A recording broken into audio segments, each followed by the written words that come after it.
A ver esta.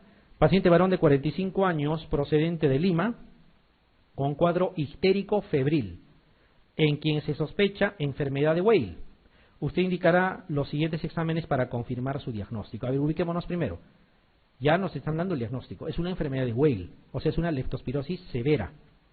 Pero para que se torne en severa, ¿es desde el primer día de la enfermedad o ya es habiendo pasado algún tiempo? No es de entrada, ¿no es cierto?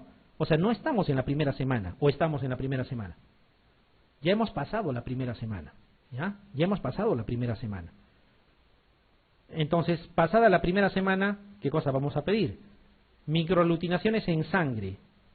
Eso era de preferencia en la primera semana, así es.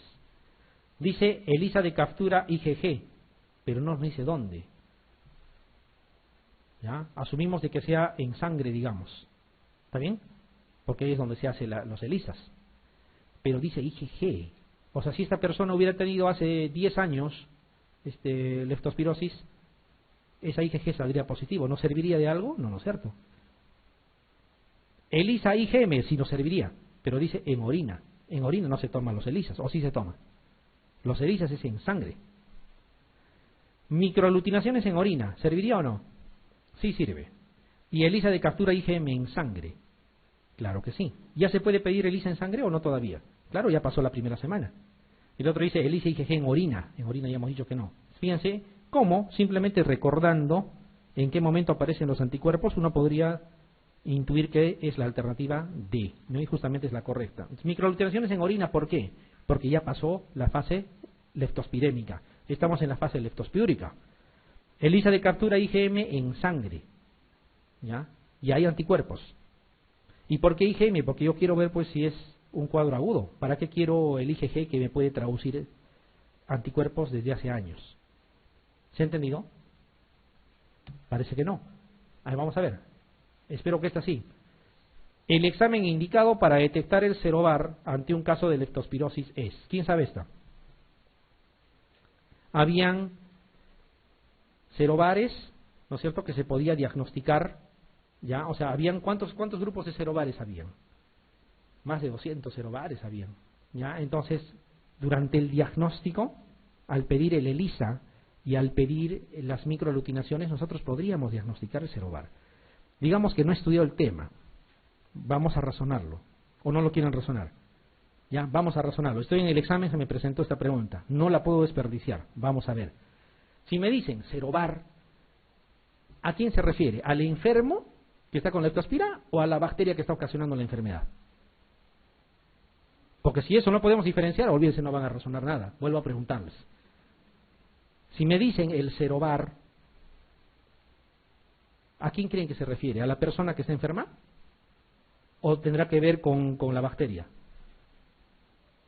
Si tienen duda de eso, me suicido, ¿ah? ¿Los serovares de qué es? ¿De las personas que se infectan?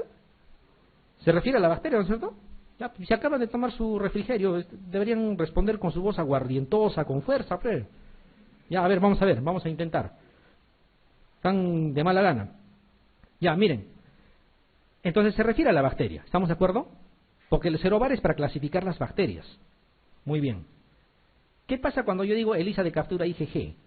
¿Qué estoy midiendo? ¿A la bacteria o a los anticuerpos que tiene la persona? No tiene que ver con la bacteria. Entonces descarto ELISA de captura IgG. ¿Descartaría ELISA de captura IgM? Sí. ¿Y esta otra? También. ¿Cualquiera de las anteriores podría ser, habiendo encontrado ya 3 que son falsos? ¿Podría ser cualquiera de las anteriores? ¿Cuál sería la respuesta? Parece que no quieren entrarle de esa forma. Mejor full memoria nomás entonces. No, esta es una forma también de responder. Ustedes tienen que responder, ¿ya? Ustedes tienen que responder. Y alguna vez les dije, el que plantea la pregunta les deja claves, queriendo o sin querer. Les deja pistas, con o sin intención. Y ustedes tienen que identificar eso. Es lógico, me pide para detectar el serovar. El serovar es la clasificación de la bacteria. ¿Qué tiene que ver con los anticuerpos que tiene la persona? Tendrá que ver con una característica. Y aquí, cuando me hablan de ELISA, es full anticuerpos de las personas. Entonces, si yo sé que no es B, C ni D, Y aquí dice cualquiera de las anteriores, ya pues peor todavía, anulado todos, me queda la A, ¿no? Y está bien, es justamente las microaglutinaciones que me permite detectar la presencia de la leptospira en la primera semana en sangre y a partir de la segunda semana en orina, y también me permite detectar el serovar, ¿ya? Me permite detectar el serovar. A ver esta. Respecto a la leptospirosis, indique la alternativa incorrecta. Incorrecta. La principal causa de muerte en los pacientes infectados es la falla renal aguda. ¿Estamos de acuerdo o no? Claro, por eso se mueren. Cuando se mueren porque han hecho falla renal. La especie que más comúnmente afecta al hombre es Leptospira interrogans. No me quepa la menor duda, es la principal. Perfecto. La forma más severa y con alta tasa de letalidad es la hemorragia intraalveolar, sí. Personas que infectan y hacen la forma pulmonar desarrollan hemorragia intraalveolar y se mueren. La principal enzima relacionada con penetración a los tejidos es la hialuronidasa. ¿Qué dicen de la hialuronidasa? Eso no es, sí es también, ¿ya? Le permite ingresar y destruir. Bueno, ¿qué nos queda? La E. Tendrá que ser, pues. Dice, el principal mecanismo patógeno responsable de las formas severas es la producción de una endotoxina. ¿Qué opinan? ¿Por qué? Porque el daño es directo. Hemos dicho, para que haya falla renal, la leptospira tiene que estar en el riñón. Para que haya falla hepática, la leptospira tiene que estar en el hígado. Y cuando hay falla a nivel miocardio es porque la leptospira llegó ahí. Y justamente para eso le servía su hialuronidasa, para que pueda ingresar y destruir o penetrar a los tejidos. No funciona toxinas en este caso, ¿ya? La alternativa es la E. Sobre la fase inmune de la leptospirosis, indique la que no corresponda. Inmune, ¿qué significa? ¿Primera semana o a partir de la segunda? A partir de la segunda semana. Dice, la prueba de microaglutinación es sérica, o sea, en sangre. Es útil en esta etapa. ¿Verdad o falso? Falso, porque sería de utilidad si fuese en la primera semana. Y yo ya encontré una alternativa falsa. Busco si hay todas las anteriores. No hay todas las anteriores. Están en el examen, les está ganando el tiempo. ¿Qué dicen? ¿Marca o no? Es lo que tienen que hacer. O sea, si encuentran una sí o sí, que tiene que estar ahí, ¿ya? La única forma de que sea otra alternativa sería que haya una combinación. A y B, C y D, ¿no es cierto? Todas menos A, no sé. Pero si no, ya pues no hay otra. Pero vamos a ver, miren, ¿la prueba de microaglutinaciones en orina tiene mejor rendimiento? Sí, pues, claro, en la fase inmune, en orina tiene que ser. Los antibióticos no modifican el curso de la enfermedad durante la fase inmune, lo hemos comentado. En la primera fase sí, en la fase inmune ya tiene muy poco que aportarse con los antibióticos. En esta etapa suelen manifestarse la meningitis, miocarditis y daño renal por la leptospira. Sí, la enfermedad de Weil no es en la primera semana, es ya después de algún tiempo. El otro dice, el ELISA IgM en sangre tiene buen rendimiento. Claro, en la fase inmune, o sea, después de la primera semana, los anticuerpos sí se pueden pedir. Antes no. Muy bien. Peste. ¿Tenemos peste en el Perú o no? Sí, tenemos peste en el Perú, lastimosamente, ¿ya? Entonces, por lo tanto, podría ser motivo de pregunta. Pero no creo que pregunten cosas rebuscadas, hay que ver lo general. Peste tenemos en una zona en especial, la zona, podríamos decir, más o menos Sierra Norte, ¿ya? Se habla de Cajamarca como una de las zonas donde más se ha presentado, se ha reportado casos. Incluso hace, creo que ha sido 4 años, ha habido un brote importante, ¿ya? Donde incluso ha habido transmisión intrahospitalaria y ha habido personal de salud que ha fallecido. Entonces, peste es una patología importante. Miren, justamente el mapa, ya el mapa que consideran de riesgo para peste, miren, incluye la zona norte del Perú, ¿no? La zona norte del Perú. A ver, vayamos a ver. Entonces, peste también es una zoonosis, porque afecta a animales y a humanos. Todo lo que afecta a animales y humanos es zoonosis. Leptospira, peste, ¿qué más? Fiebre amarilla, ¿qué más? Rabia. ¿Ya? ¿O alguien tiene duda que afecta a animales y a humanos la rabia? ¿No es cierto? Más a animales, pero también puede afectar a humanos. Entonces, eso es una zoonosis, ¿ya? Les afecta tanto a animales como a humanos. Ya saben que está Yersinia pestis ahí como el agente etiológico. Es un cocobacilo gram negativo, que cuando tú usas Yemsa tiene una coloración importante, tiene una tinción bipolar, ¿ya? Así con Yemsa. Aquí no se distingue tan bien, pero cada uno, ¿ya?, de esos cocobacilos que están viendo, al decir bipolar significa que en los extremos se van a colorear y la parte central no tanto. Lo van a ver luego, pero más o menos así se ve, miren. ¿Ya? Esto es inmunofluorescencia, esto es otra cosa. Estas partículas que ven aquí, en los extremos se colorean y la parte central no. Tinción bipolar, cuando usas Gemsa. Acá se ve mejor, es una fotografía más real. No es esto de acá, por si acaso, es estas cositas que están viendo aquí. Fíjense, de todo el cocobacilo, van a ver los extremos se colorean más que la parte central. Lo mismo aquí. Incluso a simple vista parecieran dos, pero es una sola bacteria. Así se tiñe con Gemsa la Yersinia pestis, tinción bipolar, los polos. Entonces, ¿qué es lo que sucede? La picadura de las pulgas, de las ratas, puede condicionar a que el humano adquiera peste. Podría ser también que uno, al manipular ya tejidos de animales, podría contraer. Es otra de las formas. No es más común, pero es una de las formas. Y en el peor de los casos, la inhalación de secreciones respiratorias, ya, acá se habla de gatos, yo incluiría humanos incluso, ya, porque un humano infectado con peste, así tenga la forma bubónica, puede desarrollar la forma neumónica y puede diseminarse vía respiratoria. Ese es el peligro de las epidemias. Y entonces, al humano puede llegar por varias vías, siempre en relación de una fuente inicial, que son los roedores, ¿ya? El reservorio es por eso que son las ratas fundamentalmente, ¿ya? Las ratas fundamentalmente. Sin embargo, hay otras más, incluso perros, ardillas, conejos, etcétera, etcétera, ¿ya? Pero es fundamentalmente la pulga de la rata. ¿Cuál es el problema? Y aquí está, esto de aquí lo explica. Que un humano lo adquiere, puede ser tratado con éxito, porque sí tiene tratamiento, ¿ya?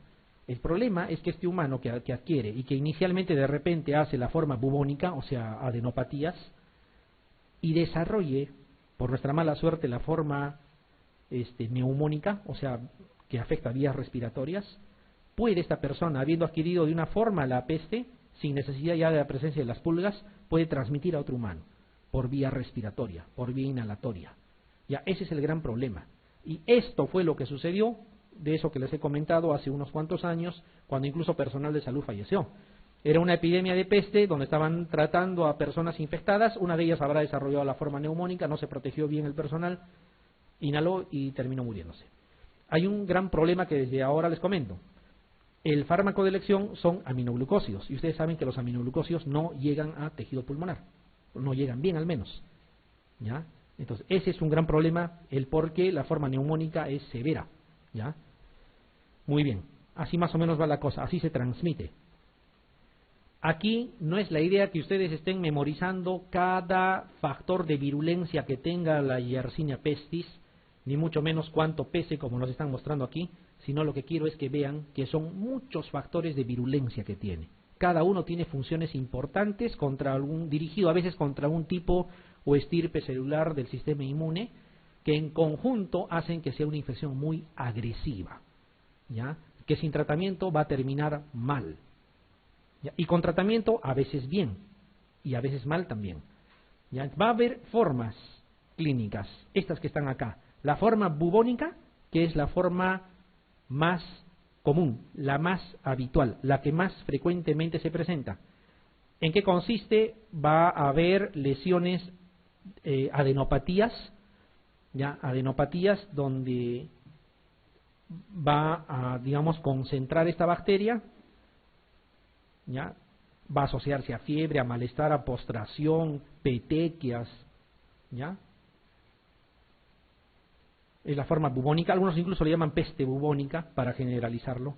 Sin embargo, hay una forma septicémica, o sea, no está anidado en ganglios, sino está nadando en sangre la bacteria, ¿ya? Que si bien es cierto es una forma muy severa, también es una de las formas más fáciles de tratar, porque si está en sangre, tú le colocas el antibiótico a sangre y rápidamente vas a poder eliminar las bacterias que están ahí. Hay una forma neumónica que es la más temida, porque una persona que hace la forma neumónica puede transmitir fácilmente a los demás, cursa con hemoftisis, obvio. Una forma más o menos parecida es la forma faringia, ¿ya? La forma faringia. Y luego tenemos la forma meningia. Todas estas de acá. Imagínense cómo hacen llegar a una forma meningia, cómo hacen llegar el aminoglucósido. Si saben que el aminoglucósido no penetra la barrera hematoencefálica. Ese es el gran problema. ¿Ya? Ese es el gran problema. Y me dirá, entonces le doy ceftriaxona. Los betalactámicos no sirven, ningún betalactámico, ¿ya? Ni los de última generación, ¿ya? Ese es el gran problema. Si hay algo que está documentado no se debe de usar en peste, es betalactámicos, no sirven para nada, ¿ya? Tenemos que usar aminoglucósidos de preferencia, ¿ya? Hasta cloranfenicol se ha descrito como alternativa, quinolonas también podría ser, pero no betalactámicos, los betalactámicos no. Ahí está, miren, lesiones, vendría a ser la forma bubónica, ¿no? Acá no se distingue tanto, imita incluso una lesión herniaria, no lo es forma bubónica. Estos pacientes recibiendo tratamiento se van a recuperar. El problema es que uno de ellos desarrolla la forma neumónica. Primero, que no se va a recuperar probablemente, y segundo, que va a contagiar, va a transmitir, ¿ya? Entonces se recomienda que cuando una persona atiende pacientes con peste, eso acuérdense por favor, tiene que tener medidas de protección respiratoria también, por mucho que esté atendiendo la forma bubónica. Porque la persona no hay forma de saber si ya está desarrollando la forma neumónica. Puede, hasta el momento de hablar o respirar, puede estar, digamos, comportándose como un agente transmisor por vía aérea, ¿no? Forma neumónica, ¿no? Forma neumónica. Si el de elección es aminoglucósidos, el problema es que aminoglucósido llega poco a pulmón. Por eso es que asociamos aminoglucósido con quinolona a veces, ¿ya? Y si es la forma meningia, peor, no hay forma de... ¿Cómo llegamos? Intratecal se puede usar, ¿ya? Intratecal, porque no va a pasar la barrera hematoencefálica. ¿Cómo se transmite? Ya hemos dicho, la pulga de la rata, esa misma que estaba asociado a Rickettsia tifi, el tifus murino, tifus endémico, esa misma, ¿ya? Entonces, ¿qué cosa hace esta pulga?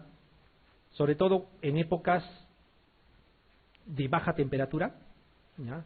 Cuando se alimenta sufre un fenómeno que se llama fenómeno de bloqueo, ¿ya? Fenómeno de bloqueo. Ese fenómeno de bloqueo lo que hace es que su tránsito, digamos, por tubo digestivo no sea bueno.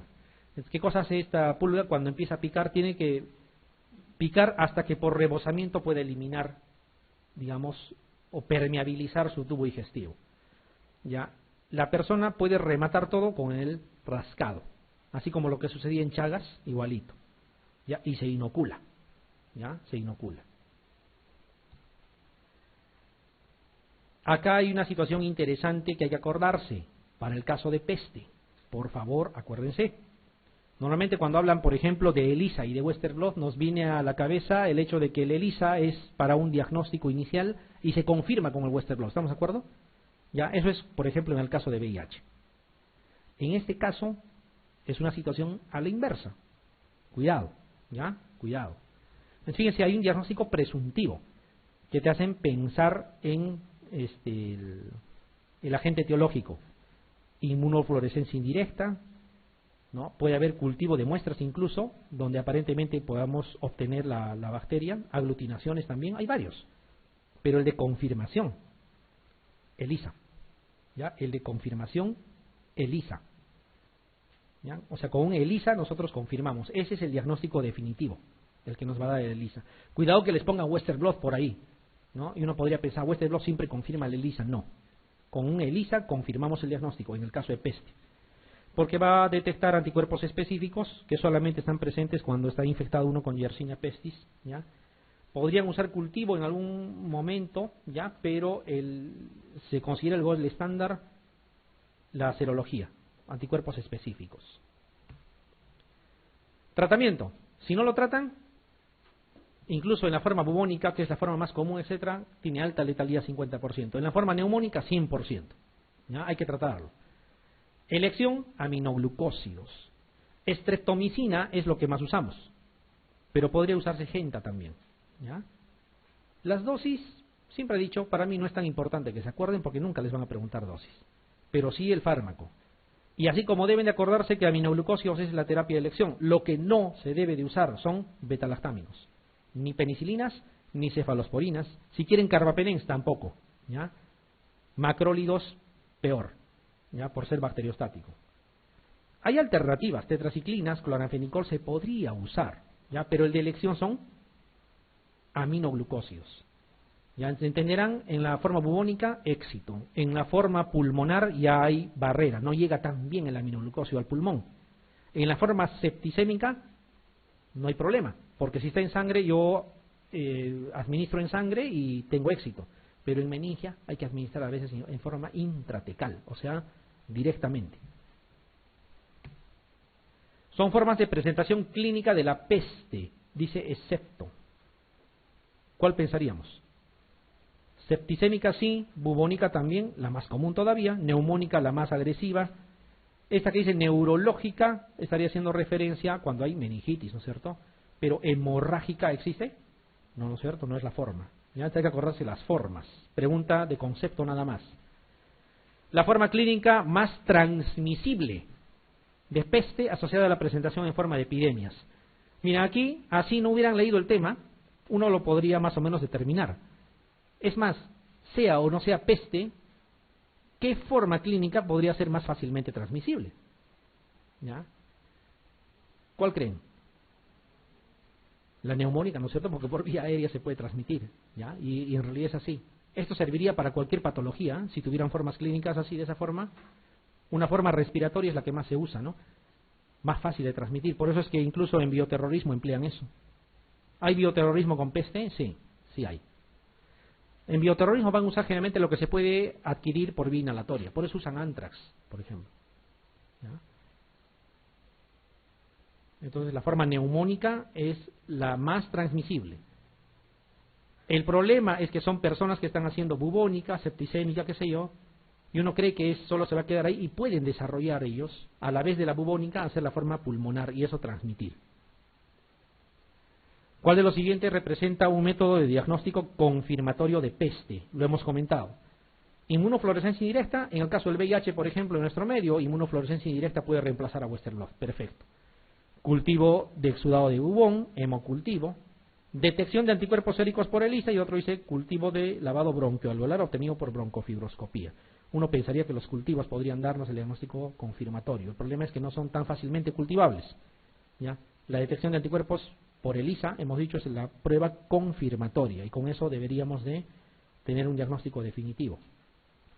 Uno de los siguientes antimicrobianos no está recomendado para su uso como tratamiento empírico en paciente con neumonía por peste, o sea, peste en su forma neumónica o en general. ¿Ya? Aquí les han puesto para sesgar neumonía por peste, podrían decirles forma meningia, podrían decirles forma bubónica, ya es igual. En general, en la peste no se utiliza un grupo. ¿Cuál? Claro, esta que dice ceftriaxona. Las demás son alternativas y de elección aminoglucósidos, ¿no? Estreptomicina a la cabeza, ¿no? Ceftriaxona por ser betalastámico no, tampoco macrólidos. Tétanos, ¿han visto casos de tétanos? Ya bueno, tampoco les voy a decir ojalá lo vean, ¿no? Porque o sea, no es nada agradable, pero bueno, sí se dan casos de tétanos, ¿ah? Cada cierto tiempo. ¿Ya? Felizmente, cuando uno revisa estadísticas, al menos tétanos neonatal ha disminuido un montón. Clostridium tetani, ¿qué será Clostridium tetani? ¿Gran positivo o gran negativo? Gran positivo, claro. Los Clostridiums, junto con los cocos, son gran positivos. Clostridium entonces es un gran positivo, ¿ya? Para algunos microaerófilo, para otros anaerobio, ¿ya? Tiene doble comportamiento, que va a producir en general dos tipos de toxinas. Y esto es fácil de entender. Una toxina llamada tetanolicina y la otra toxina llamada tetanospasmina. La tetanolicina no tiene trascendencia clínica, ¿ya? Pero la tetanospasmina sí. Si hay una toxina que es responsable del cuadro clínico del tétanos, es la tetanospasmina. La otra no tiene trascendencia. Entonces, ¿qué cosa hace? ¿Ya? ¿Qué cosa hace el Clostridium tetani? Forma esporas. Cuando forma esporas, es la forma como puede infectar, ingresa al organismo por alguna puerta de entrada, le llamamos. Puerta de entrada significa que haya una lesión, puede ser pisar un clavo, puede ser tener una herida y caminar descalzo, ¿ya? Puede ser cortarse con material oxidado, qué sé yo, puerta de entrada. ¿Ya? El problema es que en uno de esos objetos puede haber esporas y cuando ingresa, ¿ya? como bien ven aquí, hay una afección directa de las fibras nerviosas motoras periféricas, pero no afecta el sistema nervioso central. Eso ya le da una característica: no hay trastorno del sensorio en el tétanos, nunca. La persona con tétanos sabe que tiene tétanos. La persona que se está muriendo con tétanos está consciente que se está muriendo, ¿ya? No produce trastorno del sensorio, no afecta el sistema nervioso central. Entonces, ¿qué cosa es lo que produce? Fácil de entender. ¿Qué cosa es el GABA? Es un neurotransmisor, perfecto. ¿De qué tipo? Excitatorio e inhibitorio. Es el principal neurotransmisor inhibitorio que tenemos. ¿Estamos de acuerdo? Ya. Si no existiera el GABA, habría una hiperestimulación de las motoneuronas, de tal manera que se contraerían todos los músculos, o sea, sería un problema. Para eso existe el GABA. Entonces, ¿qué cosa hace la tétanoespasmina? Inhibe al GABA. Y como inhibe al GABA, ya no hay quien controle y existe una hiperestimulación, ¿ya?, a nivel de placa motora. Por eso es que existe contracciones en el tétanos que se desencadenan con el sonido, con la luz, al hablar, etcétera. Uno ingresa a un ambiente donde está el paciente con tétanos, estornuda y ese sonido, y no es broma, le produce contracciones. ¿Ya? O sea, hay una hiperestimulación, muy fácilmente se estimulan. ¿Ya? Entonces, más o menos eso es lo que sucede. ¿Ya? Lo vamos a ver aquí mejor. Entonces, las esporas entran por heridas en piel, esa es la puerta de entrada.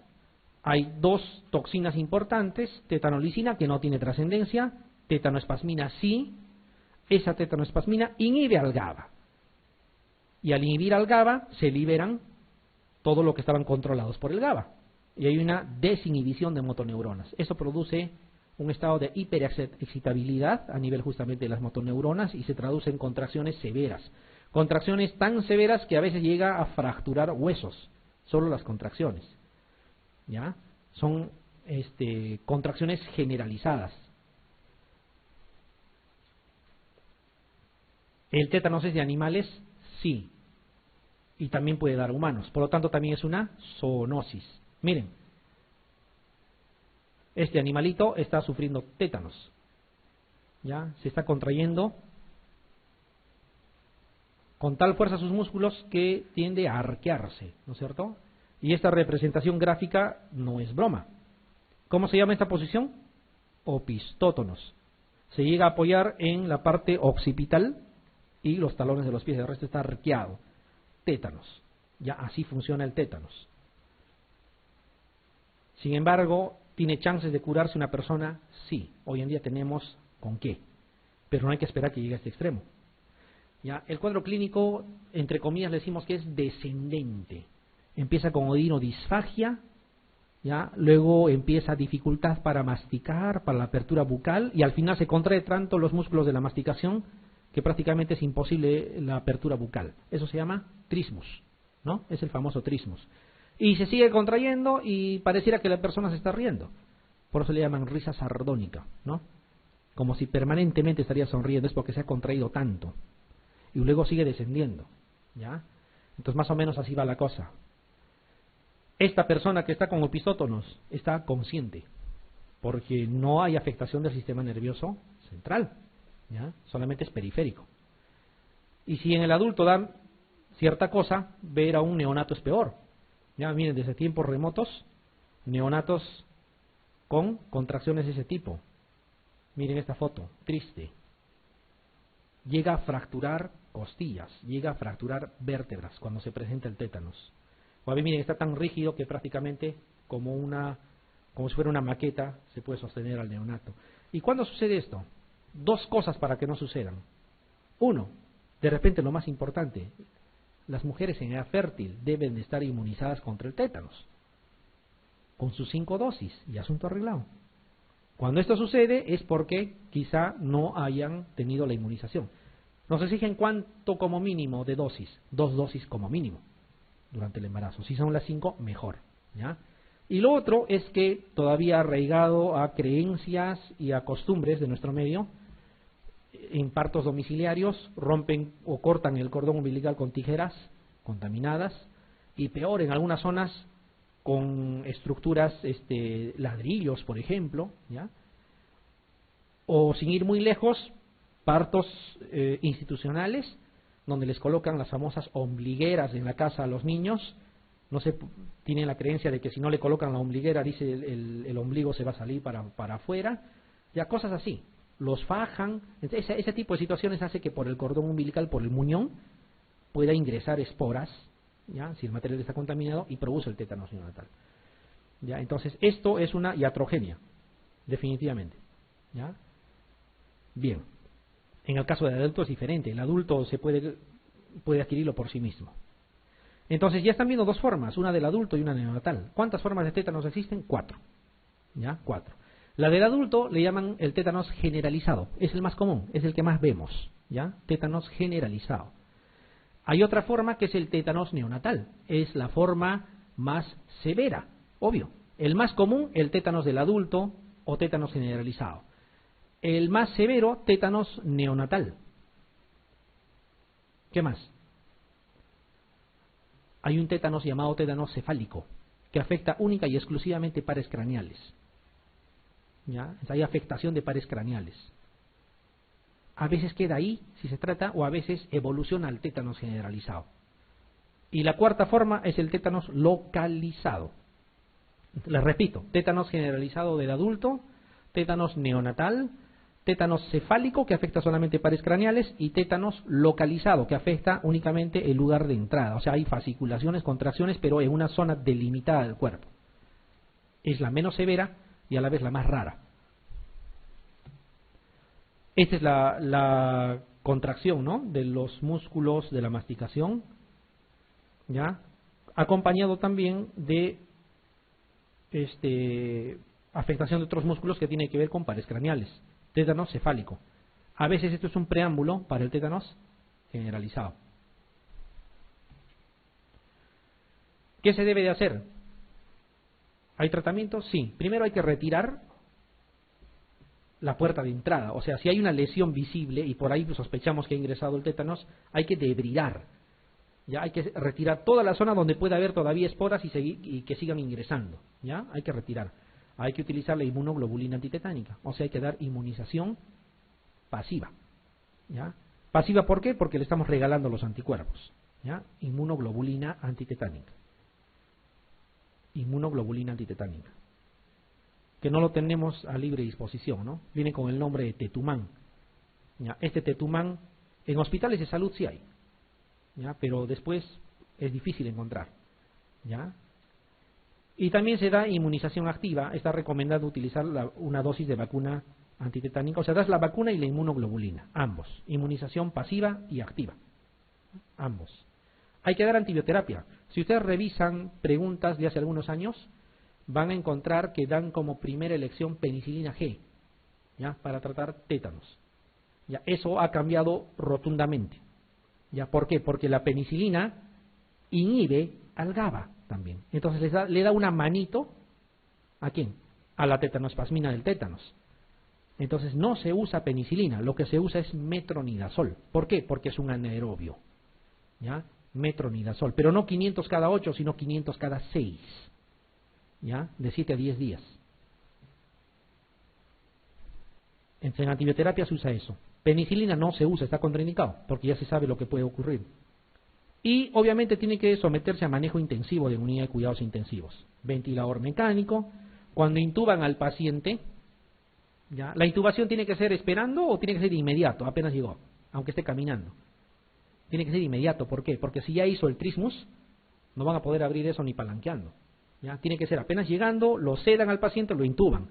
¿Ya? Y la intubación, la permanencia del tubo colocado al ventilador mecánico actúa como estimulante y también produce más contracciones. Por lo tanto, esa intubación es de momento. De inmediato hay que hacer traqueostomía. ¿Ya? Ir para retirar el tubo y por la traqueostomía conectarlo al ventilador. ¿Ya? Mientras se recupera por el metronidazol, se recupera por la inmunoglobulina y todo eso. Hay que dar pseudoanalgesia. ¿Para qué? Para desconectarlo del medio al paciente. Porque si está conectado, el sonido, el estímulo lumínico, todo le va a servir para que haya más contracciones. Se da pseudoanalgesia, que es lo mismo también, o como parte de ello, aislamiento sonoro lumínico también. Y cuando usamos sulfato de magnesio, cuando hay disautonomías. Hay un rato en que el paciente puede pasar de hipotermia a fiebre, puede pasar de bradicardia a taquicardia, puede producir relajación de esfínteres, ¿no? O sea, todo lo que tiene que ver con sistema nervioso autónomo. Eso se llama disautonomías, ¿ya? Cuando se presenta disautonomías, hay que usar sulfato de magnesio. O sea, el tratamiento es de sostén, ¿ya? Y al cabo de 14 días debería estar recuperado el paciente, por lo menos en un gran porcentaje, ¿ya? Así debería ser. Esto no es la idea de enumerarles todo, solamente para mostrarles que si nosotros tomamos de cualquier fuente, pero datos más o menos de los últimos años, las guías de tratamiento, miren, ¿qué dice? Metronidazol. Solamente para que se convenzan. No es penicilina, por favor, es metronidazol, ¿ya? Cada 7 a 10 días. ¿Ya? 7 a 10 días. También habla de la traqueostomía y todo lo demás, de bridar la herida, es más o menos parecido, ¿ya? Más o menos parecido. A ver, vamos.